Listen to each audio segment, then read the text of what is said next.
El origen de la opresión de la mujer para nosotros los marxistas es sumamente importante porque luchamos precisamente, ¿no?, contra el machismo y contra la opresión, las diversas formas de opresión hacia la mujer, y entendemos que entender de alguna manera las causas nos va a permitir tener una práctica.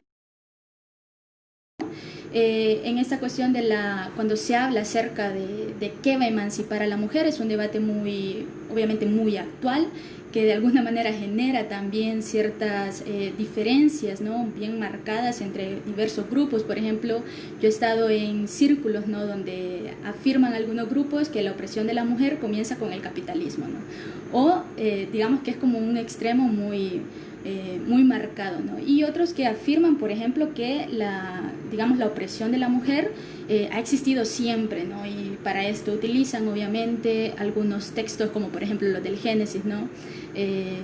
Cuando Dios crea al hombre y la mujer, eso lo utilizan para decir que el lugar de la mujer es siempre estar subordinada al hombre, etc. Ambos, digamos, planteamientos obviamente son erróneos. Hay otros como por ejemplo, ¿no?, emancipación de la mujer entre una lucha entre géneros. Algunos dicen o minimizan, ¿no?, la cuestión a simplemente cuestiones meramente culturales, digamos que no se pueden entender, que no podemos llegar mucho más allá porque tiene que ver únicamente en el ámbito del pensamiento, el ámbito cultural, llegando, ¿no?, a esta cuestión del ámbito de lo privado. Otros, por ejemplo, dicen de que el machismo y el hecho de que el hombre esté por encima, socialmente por encima de la mujer, se debe a una maldad innata de los hombres, ¿no? Todos los hombres nacieron malos por naturaleza, etcétera, etcétera, y eso los lleva a implantar el patriarcado y demás, ¿no? Nosotros creemos como marxistas de que no es así. Y como les mencionaba, para nosotros va a ser sumamente, digamos, importante entender las causas para poder brindar una solución efectiva, ¿no?, eficaz para la emancipación de la mujer como tal, ¿no?, de esta opresión. Para nada es obviamente exagerado decir o entender que el papel de la mujer dentro de la sociedad es un papel de subordinación, es un papel de opresión, que sin embargo, como mencionaba, debemos entender las causas para saber, ¿no?, hacia qué apuntar. Y para nosotros hay por lo menos dos causas históricas concretas, ¿no? Y la primera de ellas es el surgimiento de la explotación de clases o el surgimiento de la sociedad dividida en clases, ¿no? Es decir, mientras unos iban acumulando ciertos excedentes, otros iban siendo desposeídos o no acumulaban exactamente riquezas y demás, que hasta nuestro ¿no?, ocasiona una segunda causa histórica que para nosotros tiene que ver con la profunda transformación de las relaciones familiares, ¿no?, que hasta nuestros días, por ejemplo, estas relaciones familiares fueron configuradas y fueron transformadas para ser, ¿no?, las promotoras de la propiedad privada y además para reproducir patrones culturales de pensamiento y de comportamiento que de alguna manera garantizaran el orden de las cosas, ¿no?, el orden establecido. Entonces, esta perspectiva, digamos, una perspectiva contraria a esta podría de alguna manera eliminar, ¿no?, por así decirlo, podría llevarnos a conclusiones que no son efectivas para plantear, ¿no?, las soluciones en esta cuestión de la emancipación de la mujer, ¿no?, para liberarla de la opresión concretamente. Entonces, para nosotros, por ejemplo, es necesario dar ese paso, ¿no?, de estas sociedades divididas en clases hacia una sociedad propiamente socialista que pueda, ¿no?, de alguna manera sentar los precedentes para que luego se venga una contraofensiva cultural que acabe con estos, ¿no?, que viene de siglos y con todo este machismo que recae sobre la vida de las niñas, de las mujeres, ¿no?, de las mujeres en general desde que nacen. Hay que decir, ¿no?, de que debemos entender o aparejado, ¿no?, para entender la opresión de la mujer debemos conocer un poco sobre la cuestión de las familias, ¿no? Engels tiene este libro genial que es El origen de la familia, la propiedad privada y el Estado, donde va a esbozar, ¿no?, algunas ciertas etapas o estadios de la humanidad que van a ir aparejados con la historia de las familias como tal, ¿no? Hasta la fecha, por ejemplo, algunos antropólogos sostienen, ¿no?, que la estructura de familia nuclear que nosotros conocemos como padre, madre, hijos, ha sido, digamos, la que ha dado forma a otras estructuras de familia, ¿no? Sin embargo, esto no es así. ¿Qué queremos decir con esto? Que la familia nuclear, como la conocemos en nuestros días,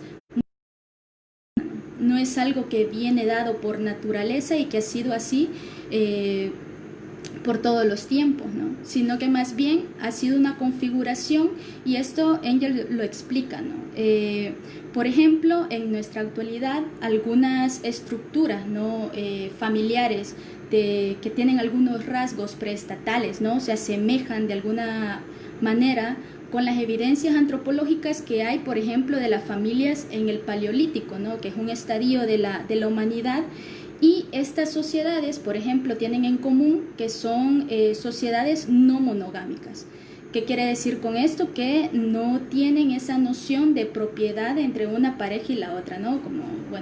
Como lo conocemos ahora, sos mío o sos mía, ¿no? Y luego nos unimos en matrimonio y solo nosotros dos, etcétera. No sé, estas sociedades preestatales que aún continúan en nuestra época, ¿no?, pero de manera muy, muy minoritaria, y que existían, ¿no?, dentro de lo que nosotros los marxistas conocemos como comunismo primitivo, no eran familias o no eran, digamos, sociedades más bien monogámicas.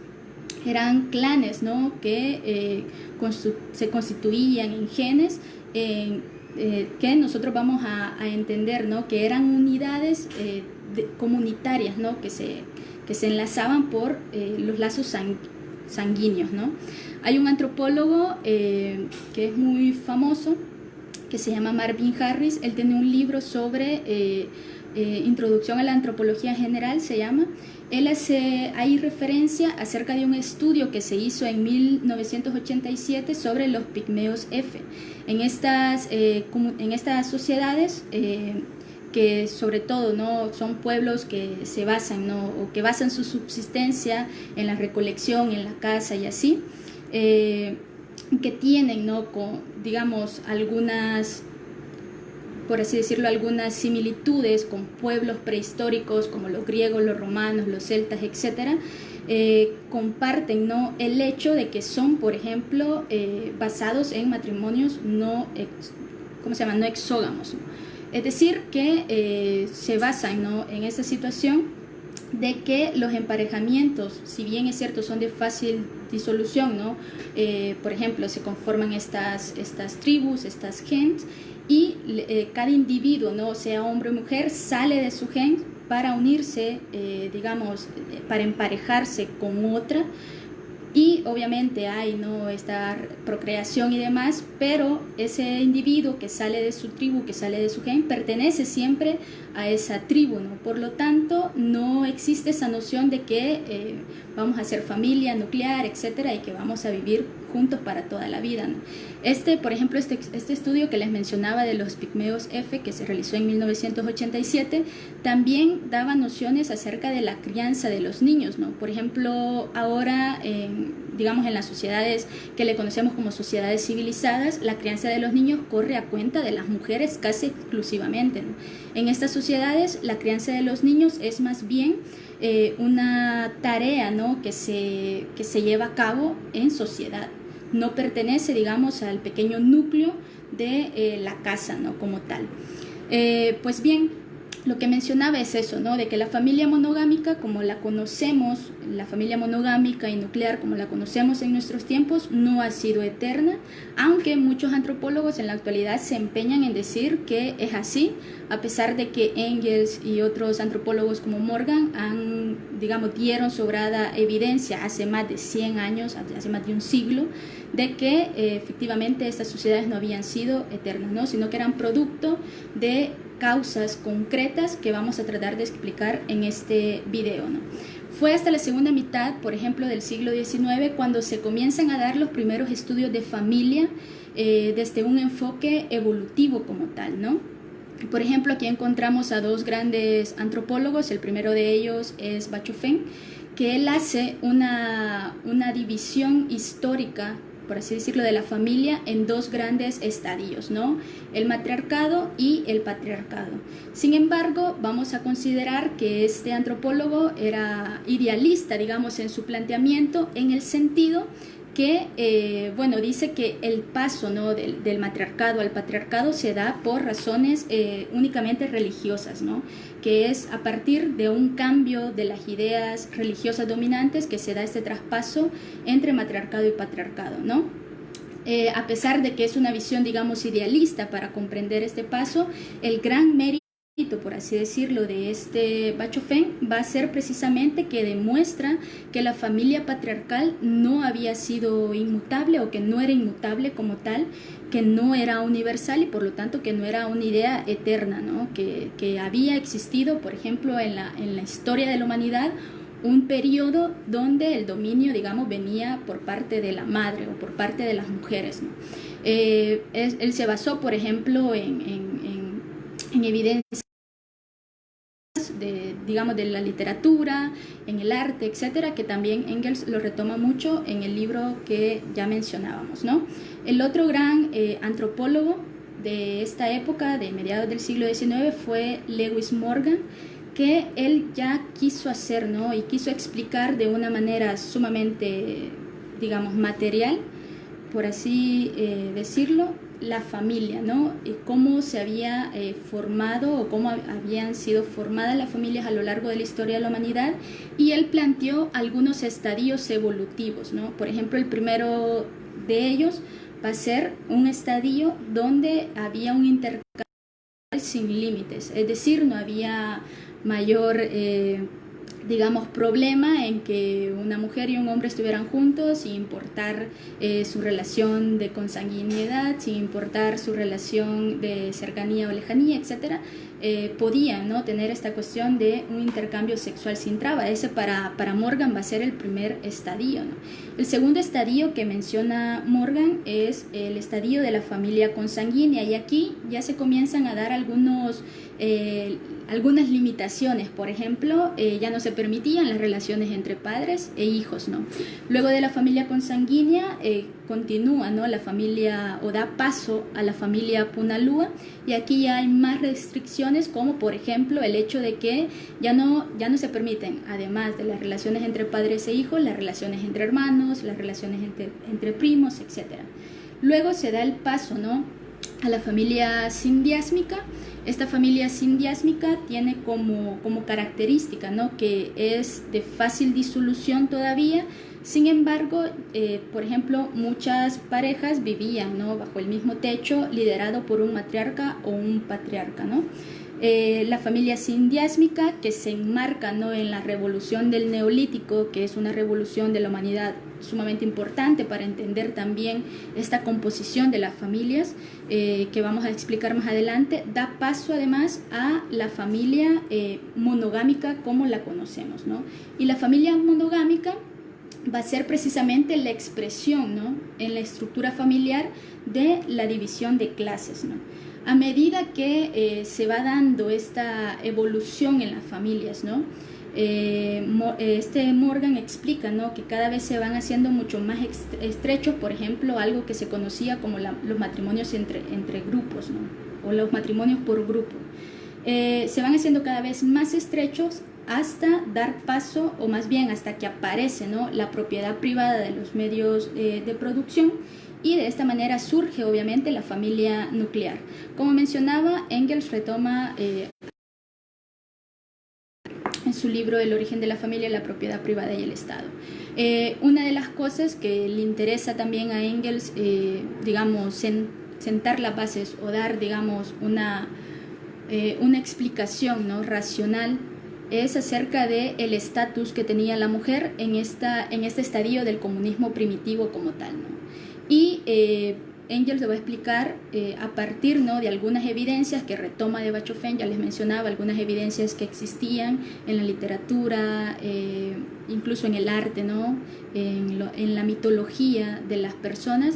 Entonces, de esta manera va a tratar de explicar, ¿no? Si nosotros nos ponemos a pensar un poco en abstracto, para la humanidad, ¿no?, es más fácil, por ejemplo, tener diosas mujeres, ¿no? Y no hombres. Por ejemplo, la mujer que está ligada a la maternidad, a la fertilidad, por lo tanto a la abundancia, a la alimentación, ¿no? Incluso, por ejemplo, la cuestión de los ciclos lunares, que se pueden un poco equiparar, ¿no? con el proceso de la menstruación y demás. Entonces, si lo pensamos así en abstracto, la humanidad tendía, ¿no? O puede tender a tener diosas femeninas, ¿no? Sin embargo, por ejemplo, Engels explica en este libro, ¿no? Que en aquel estadio del comunismo primitivo había de alguna manera una incertidumbre, ¿no? Una incertidumbre sobre la paternidad, ¿no? Obviamente no se sabía quién era el papá de la descendencia, ¿no? Más bien se tenía una seguridad en quién era la madre, ¿no? Pero no quién era el padre. Además, por ejemplo, la mujer tenía un papel muy importante en la producción, ¿no? Era recolectora, horticultora, era también la que se encargaba de alguna manera de las cuestiones de alfarería y demás. Es decir, tenía un estatus no solamente por la reproducción, sino también por la producción que hacía en estas sociedades, ¿no? Entonces uno se puede preguntar por qué en las sociedades civilizadas se habla más bien de un dios, ¿no? De un dios padre, y no se habla ya casi de diosas, ¿no? Como tales. Y nosotros, de nuevo, ¿no? Vamos a entender esto, o que esto tiene, digamos, su punto, ¿no? O su base en el hecho de las sociedades divididas en clases, en la propiedad privada y también en la guerra, ¿no? ¿Por qué se menciona esto, no? Porque precisamente el estatus de la mujer, ¿no? En el comunismo primitivo lo vamos a encontrar, o vamos a encontrar evidencias de ese estatus en la literatura, ¿no? Que la literatura, hay que decirlo, era predominantemente religiosa, ¿no? Y estaba llena obviamente de mitos y de toda esta situación, pero de alguna manera habla, ¿no? Y se refiere a esta situación del estatus de la mujer, ¿no? Por ejemplo, hay evidencias, obviamente, ¿no? Del estatus de la mujer en el Paleolítico a través del arte. Por ejemplo, hay entendemos, ¿no? O podemos llegar a entender el estatus que ocupaba la mujer en el comunismo primitivo. Por ejemplo, en el arte hay unas representaciones, ¿no? De la Venus, se reconocen como las Venus primitivas, ustedes lo pueden googlear luego. Estas Venus primitivas, ¿no? Eran figurillas, ¿no? De mujeres un poco regordetes y así, que tenían, por ejemplo, sus genitales muy pronunciados, ¿no? Haciendo referencia a la fertilidad, etcétera. Y en general había en este tiempo una representación de, digamos, de los humanos que en general se expresaba, ¿no? En figuras femeninas. Como les mencionaba, en la literatura, ¿no? Antigua y también en la mitología encontramos, por ejemplo, en los escritos mucho más antiguos, referencias a diosas, ¿no? Por ejemplo, a las diosas de la fertilidad en Mesopotamia, por ejemplo, Isis, ¿no? En la literatura egipcia, Afrodita en Grecia. Si ya nos venimos como a nuestro continente, ¿no? Latinoamericano, en la cultura inca tenemos a la Pachamama, entre los mexicas tenemos ahí un poco a Tonantzin, etcétera, ¿no? Hay que entender, por ejemplo, que los mitos dentro de la literatura, si bien es cierto, son expresiones fantasiosas, ¿no? De la realidad, presentan de esa manera la realidad un poco deformada y demás. Sin embargo, son de alguna manera un reflejo de las relaciones, ¿no? Sociales reales que existen, ¿no? Por ejemplo, yo siempre retomo el mito del arca de Noé, si ustedes alguna vez lo escucharon, este mito, ¿no? Que habla acerca de que hubo un diluvio, etcétera, etcétera, y que, bueno, que Dios eliminó a toda la humanidad a partir de una gran inundación, etcétera. Obviamente esta representación o este mito es la representación de las inundaciones a la orilla del Nilo, ¿no? Que ahora nosotros, digamos, a medida avanzada la humanidad ya se sabe, ¿no? Por qué se dan estas inundaciones y se han hecho algunos arreglos, ¿no? Para que no sucedan como tal, ¿no? Sin embargo, en aquel momento no se podían explicar por qué sucedía, ¿no? ¿Por qué se inunda? ¿Por qué pasa esto? ¿Por qué llueve? Etcétera. Entonces se recrea, ¿no? Esa cuestión de los mitos. Entonces, como les mencionaba, si bien es cierto, son expresiones de alguna manera fantástica, presentan la realidad, aunque de manera un poco deformada, ¿no? por ser, digamos, los mitos un reflejo de las relaciones sociales, de alguna manera cuando estas relaciones sociales cambian, también cambia el mito, ¿no? Y por ejemplo tenemos esta situación de la Pachamama, ¿no? Que era la representación de la madre tierra y toda la cuestión en la cultura inca, ¿no? Que fue descuartizada luego por el dios, se llama Aguacón, si no me equivoco. Esto de alguna manera representa ya, ¿no?, el dominio masculino que, si bien es cierto, se va expresando en la realidad, también se va expresando en la literatura y se va expresando también en el arte, ¿no? Entonces Engels, como le explicaba, basándose en esto que aplica Bachofén de irse a los relatos mitológicos a la literatura antigua, encontró bastantes pruebas, ¿no?, de las relaciones matriarcales que existían en las antiguas sociedades, ¿no?, como por ejemplo en las antiguas sociedades de los griegos y demás. Pues bien, estas pruebas, ¿no?, que Bachofén de alguna manera retoma o que descubre, ¿no?, y que luego retoma Engels, hablan, ¿no?, de un derecho materno, es decir, de un matriarcado antes que un patriarcado como tal, ¿no?, que obviamente se van a ir modificando poco a poco. Y esto es lo interesante, ¿no?, ¿por qué se modifican? ¿Qué es lo que sucede para que en algún momento la mujer quede subordinada al hombre? ¿Qué pasa, no? Esto es algo obviamente que retumba todavía en nuestras cabezas y que necesita alguna respuesta, ¿no? Entonces Engels, Morgan, Bachofén encontraron de alguna manera sobrada evidencia, ¿no?, del papel preponderante que jugaba la mujer en estas sociedades de comunismo primitivo.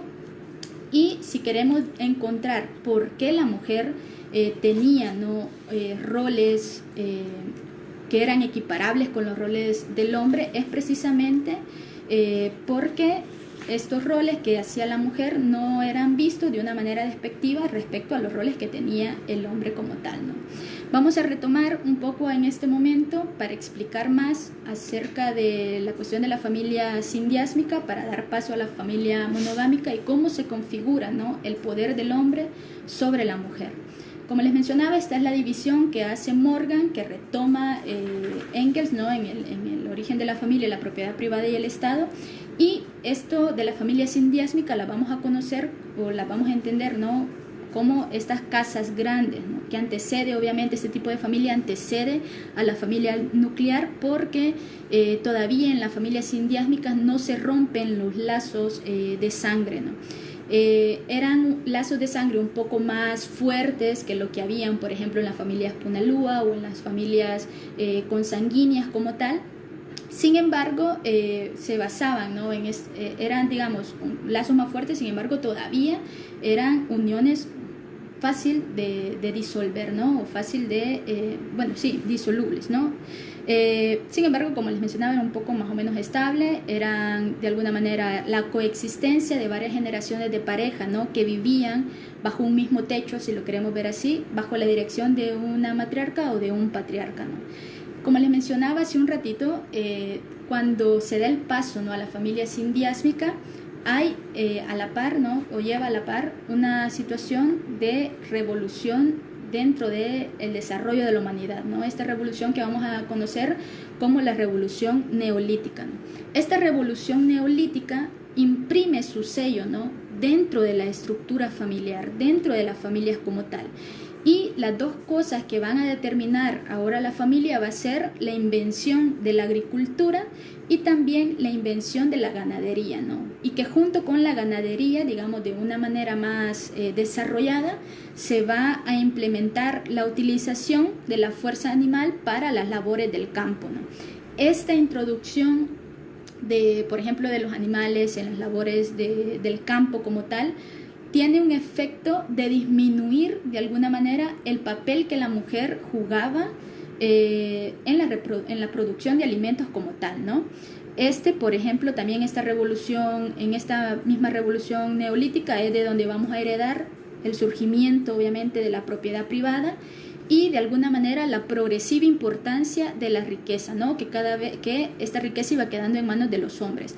Además, vamos a heredar de esta etapa de la humanidad, ¿no?, esta cuestión de las guerras también, a partir de que se dé importancia a las riquezas, también hay, digamos, la aparición, ¿no?, de estos enfrentamientos armados, que nosotros los conocemos como guerra, por apropiarse de esas riquezas. Y obviamente se dan también la aparición de ciertas tendencias machistas, ¿no? Sin embargo, más adelante vamos a explicar por qué es precisamente el hombre el que se queda con esta riqueza, ¿no? ¿Por qué no la mujer? ¿Por qué la mujer no pudo quedarse con esta situación y demás, ¿no? Hay que mencionar que, por ejemplo, esta cuestión de la propiedad privada es esencial para entender la aparición de este tipo de familia y también, obviamente, la posterior opresión de la mujer en las sociedades divididas en clases, ¿no? Por ejemplo, con los primeros huertos que se dan a partir de la invención de la agricultura un poco más sofisticada y demás, surge, obviamente, esta propiedad privada sobre la tierra, la propiedad privada además sobre el ganado, y esta aparición primitiva de la propiedad privada va a imprimir, ¿no?, o va a introducir en las relaciones sociales un elemento de cálculo económico, ¿no?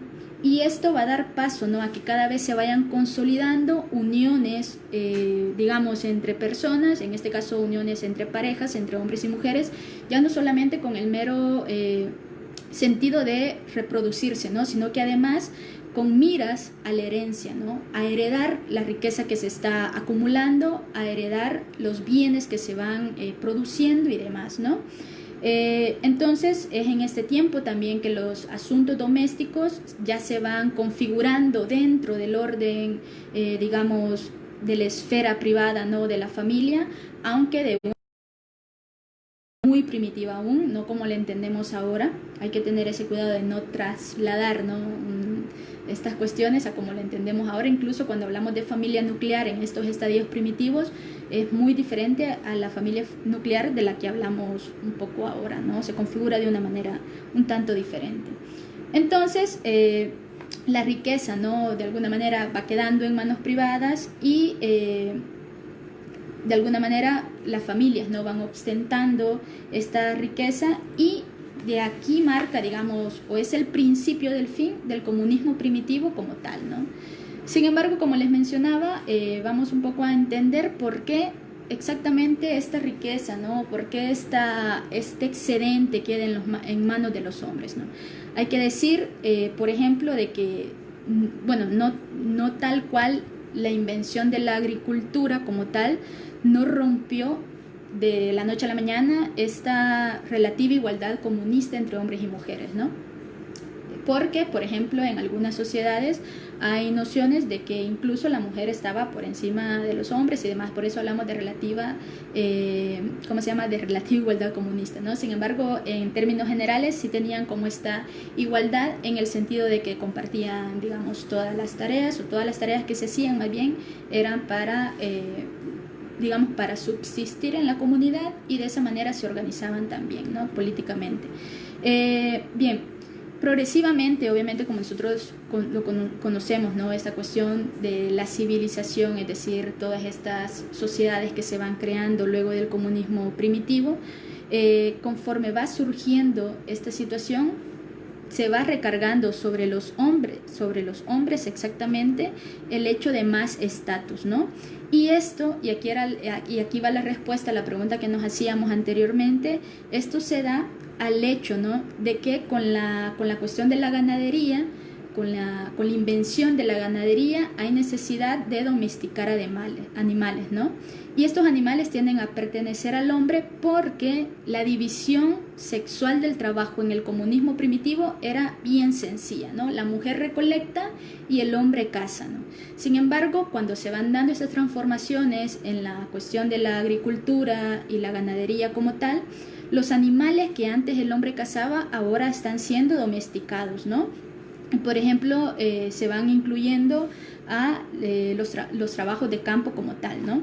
Entonces, por ejemplo, los animales de tiro, que de alguna manera, si bien es cierto, liberaban a la mujer y al hombre en general, ¿no?, de algunas tareas pesadas, por ejemplo, de la labranza y así, al mismo tiempo relegaban a la mujer de estas tareas, ¿no? Y obviamente disminuían su peso, ¿no?, o su estatus en la sociedad.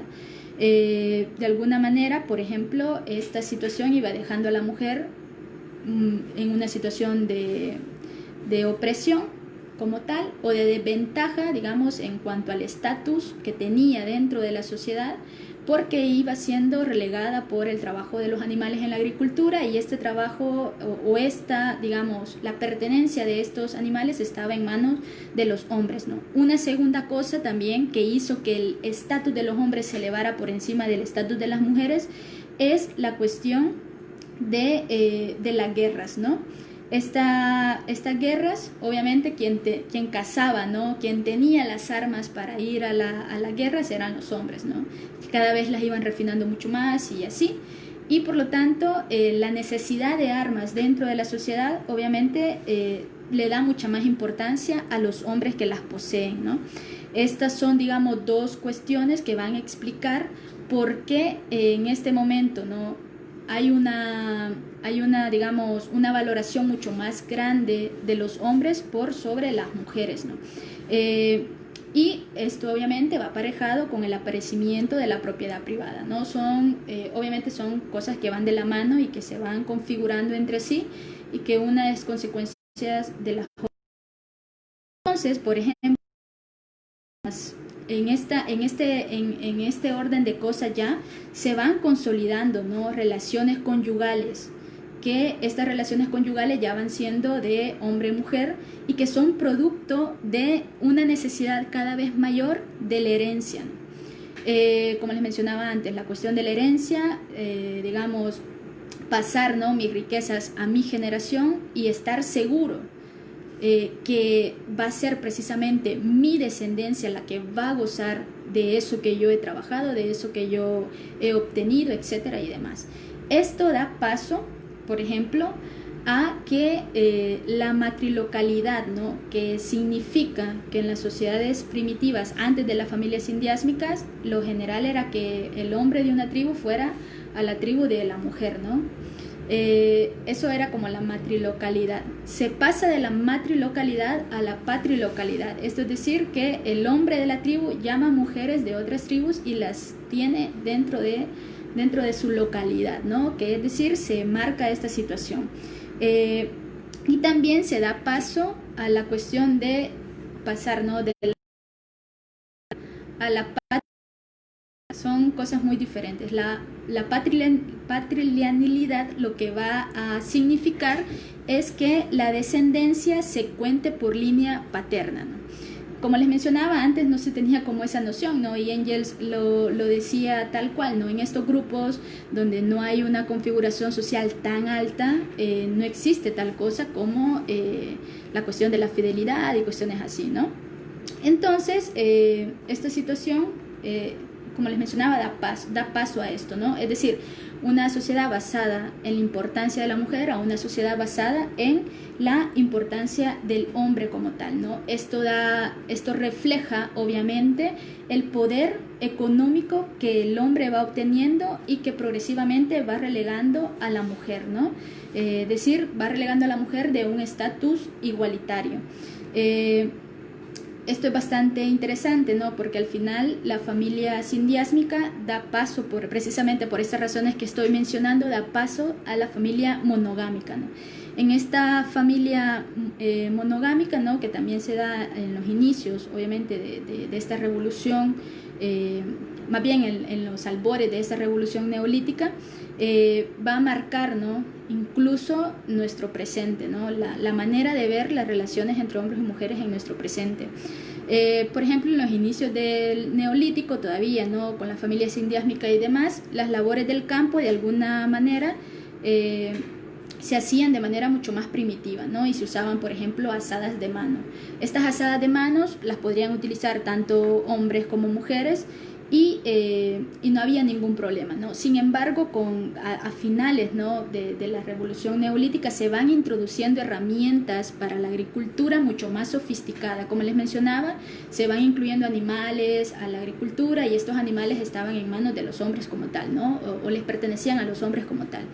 Entonces, por ejemplo, se introduce, ¿no? Esta cuestión del arado de tracción animal, que, como les mencionaba, relega de alguna manera el papel de las mujeres, ¿no? Devalúa el papel y la valoración social que las mujeres tenían, pues de alguna manera un hombre que tenía a los animales y que podía hacer, ¿no?, estas labores del campo con ellos, podía hacer mucho más que una mujer con las simples asadas de manos, ¿no?, que eran una manera mucho más primitiva digamos, de trabajar la tierra y esto, ¿no? A medida que se van introduciendo, ¿no?, herramientas mucho más sofisticadas para la producción, se va creando lo que conocemos como excedente, ¿no? Y era ya un excedente, digamos, de tipo considerable. En las sociedades primitivas, digamos, en un inicio obviamente se producía únicamente para existir, ¿no? Se cazaba para comer el día, ¿no? Se producía, digamos, o se plantaba la tierra para comer el día, ¿no? No había una noción de decir voy a acumular para luego, ¿no? Sino que más bien lo del día, como les mencionaba, ¿no? Y no era tanto porque no lo pensaran, ¿no?, porque no quisieran, digamos, acumular, simplemente no tenían los medios de producción para obtener, ¿no?, ese excedente. Sin embargo, con este refinamiento de las herramientas de trabajo, se va creando este excedente, ¿no?, que es bastante considerable, que se eleva, ¿no?, este excedente por encima de las necesidades básicas que tenían las familias, y esto obviamente fue lo que proporcionó las condiciones materiales para que se fuera concentrando la riqueza en pocas manos, ¿no? Entonces, a medida, obviamente, que aumenta la importancia de este excedente, como les mencionaba, también aumenta la importancia de la herencia, ¿no? Y en esta cuestión es donde entra, por ejemplo, la familia monogámica, ¿no? Como les mencionaba, para que el hombre tuviera, ¿no?, digamos, certeza de que eran hijos de él a los que iba a heredar sus riquezas, sus tierras y toda la cuestión, tenía que tener obviamente esta obviamente seguridad, ¿no? Y esto va a ser solamente a partir de la familia monogámica, y lo que esta familia o la configuración de esta familia más bien va a permitir que efectivamente el hombre tenga certeza de esto, ¿no? Entonces la propiedad privada, ¿no?, que de alguna manera ya era de proporciones considerables en las manos del hombre, va a sentar las bases, ¿no?, para que el hombre obviamente pueda exigir a las mujeres fidelidad, exigir a las mujeres además ser vírgenes, obviamente para asegurarles, ¿no?, como les mencionaba, al hombre que sus bienes iban a ser heredados a sus hijos, ¿no? Esto obviamente va a configurar ya el papel de la mujer en la sociedad como tal, ¿no? Incluso se van a dar nociones ya de una institución más refinada luego, que va a ser el matrimonio, ¿no? Que el matrimonio va a ser básicamente el hecho de que una mujer esté sumamente, o más bien que su vida esté o gire alrededor de las necesidades del hombre. El hombre tiene necesidad de ella para satisfacer sus deseos sexuales y además de reproducción y toda esa situación, ¿no? Por ejemplo, cuando se incorpora la mano de obra esclava, a la mujer se le condenó, ¿no?, a simple incubadora de los hijos legítimos del hombre, ¿no? Ya cuando se va obviamente dando pasos mucho más allá, esta situación, por ejemplo, obviamente cambia, ¿no?, toda la configuración. Aquella relativa libertad sexual que se tenía o que existía, por ejemplo, en los clanes, se convirtió en un privilegio exclusivo de los hombres, ¿no?, y obviamente en un pecado imperdonable para las mujeres, ¿no?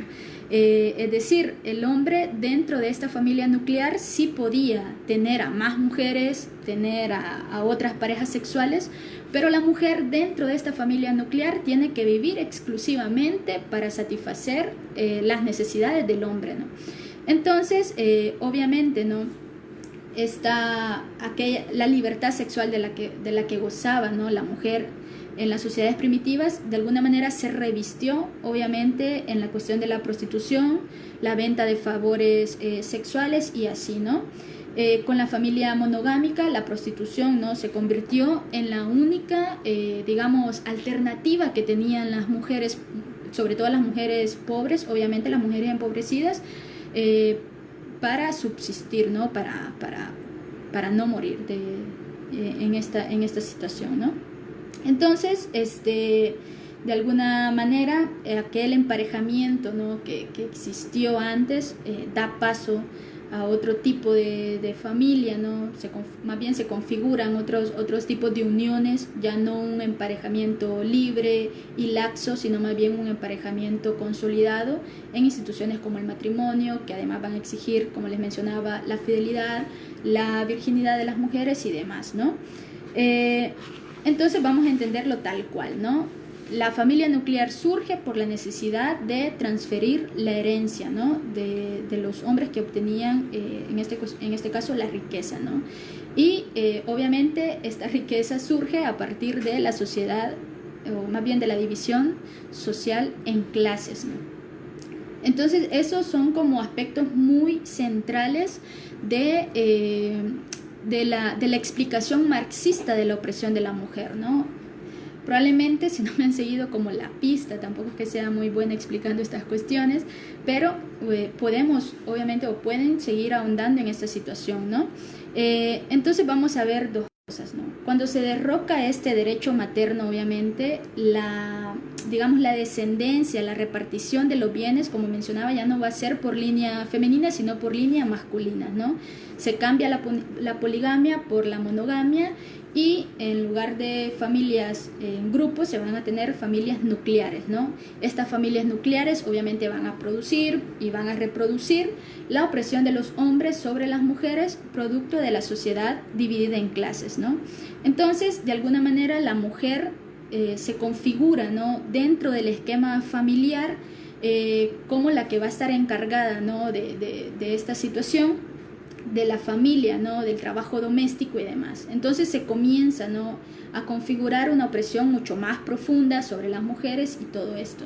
Después de, obviamente, como les mencionaba, ¿no?, esta revolución neolítica que da paso a todas estas invenciones y demás, y que luego, y que de alguna manera, ¿no?, marca el fin de un estadio histórico en la humanidad que los marxistas conocemos como comunismo primitivo, da paso, ¿no?, a otro estadio que nosotros conocemos como esclavismo, ¿no? En el esclavismo, por ejemplo, obviamente las familias tenían un carácter ya más individual, ¿no? Se constituían como ya comunidades económicas de la sociedad que estaban basados en la esclavitud, ¿no? Y en este caso en la esclavitud doméstica de las mujeres, ¿no?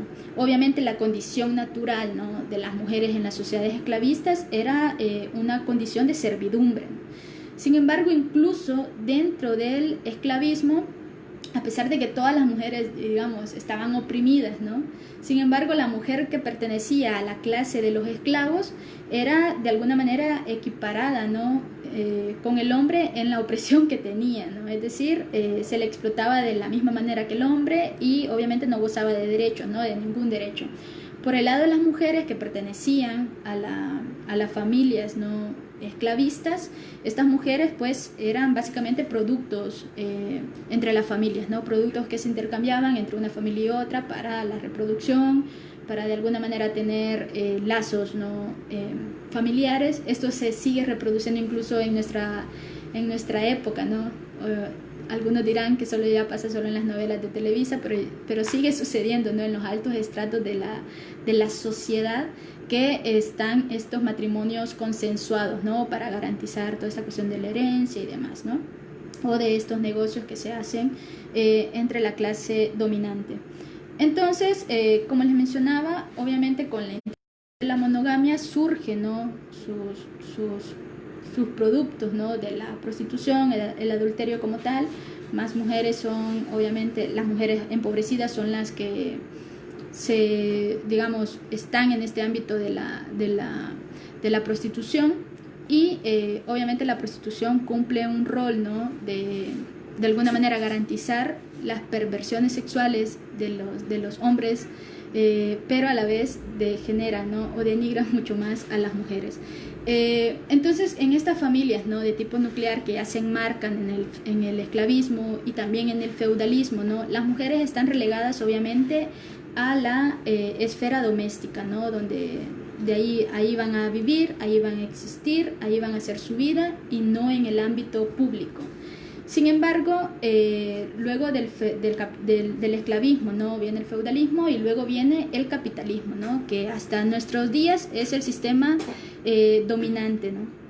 En esta cuestión del capitalismo es sumamente importante entender cómo se configura también la familia, ¿no? Y cómo, digamos, se va a entender la familia dentro de este sistema, ¿no? Obviamente sigue siendo una familia de tipo nuclear, con instituciones mucho más elaboradas, ¿no? Como el matrimonio religioso, como el matrimonio civil, ¿no? Y toda esa cuestión. Sin embargo, la familia, ¿no? Dentro del capitalismo sirve a los intereses de la clase dominante, en primer lugar, para reproducir la ideología de esta clase dominante, ¿no? Pero también para el mantenimiento de los obreros, ¿no? De los obreros, de los trabajadores como tal, ¿no? Sin embargo, esta configuración del capitalismo, ¿no? Y el capitalismo en sus inicios de incorporar mano de obra, ¿no? a su sistema de producción, hizo que se incorporara la mujer, ¿no? Dentro de la producción como tal. Se incorpora obviamente la mujer a las fábricas y demás. Sin embargo, lo hace de manera diferenciada, ¿no? Incluso hasta nuestros días, la incorporación de la mujer sigue siendo una incorporación diferenciada respecto a los hombres, ¿no? Cuando se incorpora en la producción. ¿Por qué? Por ejemplo, gana, ¿no? menos salario por el mismo trabajo que realizan los hombres y demás, y toda esta situación, ¿no? Sin embargo, cuando se da el paso al capitalismo, no es que las tareas domésticas que surgen, ¿no? dentro de la sociedad dividida en clases y que recaen sobre las mujeres, dentro del capitalismo no es que esas tareas domésticas desaparezcan, ¿no? sino que siguen, se perpetúan, y además se incluye otra jornada a las mujeres, ¿no? que en este caso sería la jornada laboral como tal. Entonces, dentro del capitalismo, por eso hablamos de que las mujeres somos doblemente explotadas, ¿no? Doblemente explotadas en el hogar, explotadas también en la casa. Esto obviamente sí podríamos tener una discusión muy grande, ¿no? Hablar de la explotación doméstica y demás, que para nosotros los marxistas es más bien una cuestión de esclavismo doméstico antes que explotación. Sin embargo, sí se entiende, ¿no? Esta doble opresión que sufren las mujeres dentro del capitalismo, ¿no? En la actualidad obviamente hay muchos grupos, ¿no? Grupos feministas, grupos de mujeres que luchan por la emancipación de la mujer, ¿no? Sin embargo, lo que mencionaba al inicio, cuando no se entienden las causas de la opresión, no se puede ser efectivo para dar, digamos, las propuestas o la salida a esa opresión, ¿no? Y por ejemplo tenemos a grandes referentes del feminismo actual como Silvia Federici, nunca aprendo a pronunciar su apellido. Tenemos a estas señoras diciendo que lo que se debe hacer para ya un poco emancipar a la mujer del trabajo doméstico es pagarle por ese trabajo, ¿no? Nosotros decimos como marxistas de que no se debe pagar a la mujer por ese trabajo, porque lo que haría, no, bueno, Silvia dice, ¿no? Al pagarlo naturalizamos y hacemos ver que existe este trabajo, ¿no? Sin embargo, nosotros decimos no, porque una paga, ¿no? por ese trabajo lo que va a hacer es relegar mucho más a la mujer, ahora con más razón, dentro de la esfera doméstica, ¿no? Nosotros los marxistas luchamos por un programa de reivindicaciones hacia las mujeres que logre de alguna manera sacar ese trabajo del ámbito doméstico y que se pueda socializar, ¿no? De esta manera obviamente se eliminaría esta presión que recae sobre los hombros de las mujeres dentro del ámbito familiar, y por lo tanto es la propuesta que nosotros hacemos: no pagar el trabajo doméstico, socializarlo, ¿no? A partir de comedores públicos de buena calidad, lavanderías de buena calidad, guarderías, escuelas, clínicas, etcétera, etcétera. Y de esa manera pues se saca el trabajo doméstico del ámbito privado y pasa a ser socializado, un poco como era en el comunismo primitivo, pero a un nivel sumamente superior, ¿no? En tanto que hoy tenemos mucha más tecnología, mucha más capacidad, etcétera, para cubrir las necesidades de la sociedad en general, ¿no? Esa es la apuesta que nosotros hacemos para la liberación de las mujeres, ¿no? Obviamente nosotros no creemos que debamos esperar hasta la revolución socialista y el siguiente día después de la revolución socialista comenzar a hablar de la opresión de las mujeres. Claro que no. Debemos hablar de la opresión de las mujeres y sacarle algunas conquistas, ¿no? a este sistema podrido, ¿no? a favor de las mujeres, pero somos conscientes que mientras existe el capitalismo, ¿no? Y mientras exista la división de la sociedad en clases, la opresión de las mujeres va a continuar, ¿no? Precisamente porque la división de clases es el origen de la opresión de la mujer. Entonces, luchamos, ¿no?, por abolir esta situación, por abolir la sociedad dividida en clases, es decir, luchamos por el socialismo y nos organizamos con base en esa idea, ¿no? Y es la invitación que hacemos también a todas las mujeres y a todos los hombres. Para nosotros no es una lucha de género, es una lucha de clases la que debemos librar. Es una lucha por la emancipación de la humanidad en general, pero por la emancipación de las mujeres en particular, ¿no? Esto ha sido un tema central en los clásicos marxistas, ¿no? Igual también se escucha, ¿no?, toda esta situación de que los marxistas nunca hablaron de esto, de que Marx nunca abordó la cuestión de la mujer, de que Lenin tampoco, etcétera. Sin embargo, esas son puras falacias, ¿no? Para los marxistas, desde los clásicos hasta la actualidad, ha sido un tema central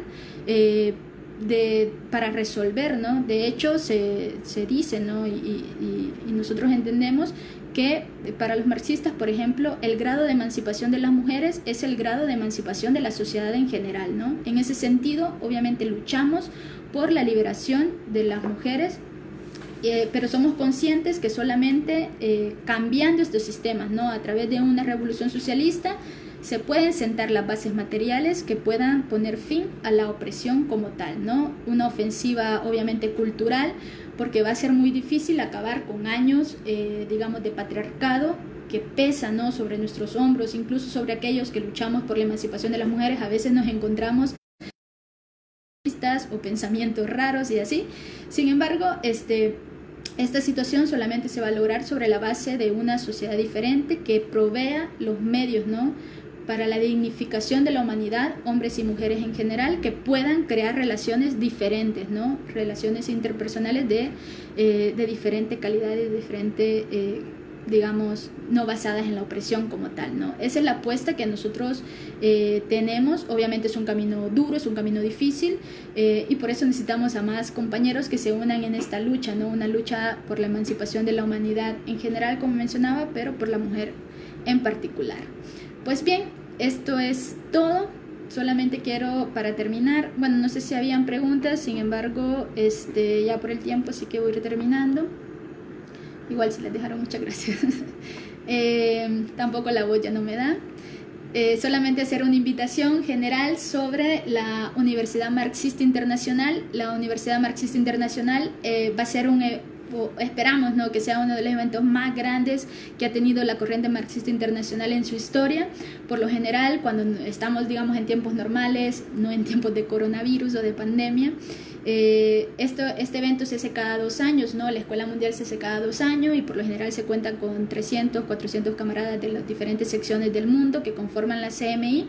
Sin embargo, ahora esto se abre, ¿no? A partir de que va a ser en línea, se abre para todo el compañero y compañera que esté interesado en participar.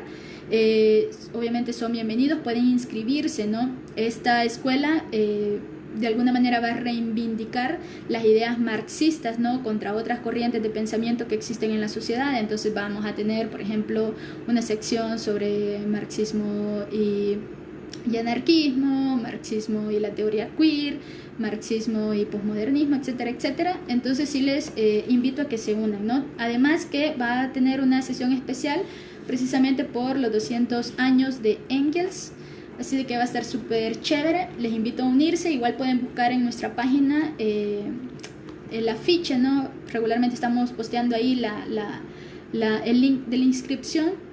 Es totalmente gratis, con opción a que si ustedes quieren donar algo para esto, pues lo pueden hacer. Pero si no cuentan con los medios, es totalmente gratis. Y bueno, les invitamos a que puedan unirse a eso. Muchas gracias a todos y a todas. Nos vemos luego. Que tengan buenas noches. Adiós.